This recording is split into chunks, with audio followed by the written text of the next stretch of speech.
পরিবারের সেই ছোট্ট শিশুটি, যার বয়স মাত্র 9 মাস, সে সকলের বড়ই আদরের। কারণ পরিবারের সে যে নতুন অতিথি। এই সময় সে নিজে নিজে বসতে পারে না, তাকে বসার জন্য সাহায্য করতে হয়।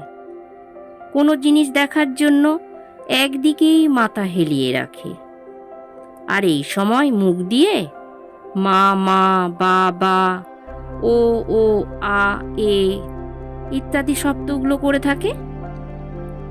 আর ঠিক এই সময়ই তার মা, বাবা ও পরিচিত ব্যক্তিরা বলে থাকে, দেখো দেখো, সে এখন থেকেই অ আ ও ম প বলছে।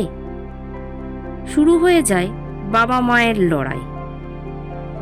কারণ মা বলতে থাকে, আমার ছেলেকে ডাক্তার করব।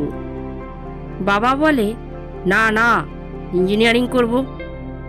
ভারী সমস্যা।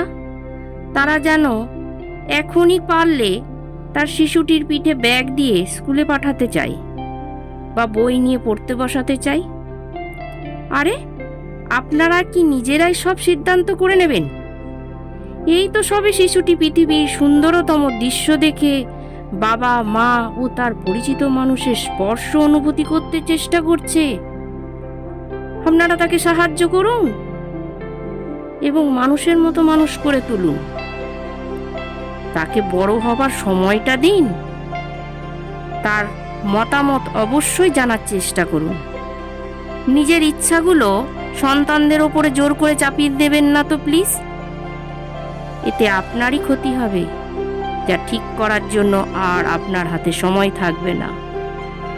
সন্তানকে শিক্ষিত করুন, কিন্তু টাকা তৈরির যন্ত্র করবেন না। ধন্যবাদ।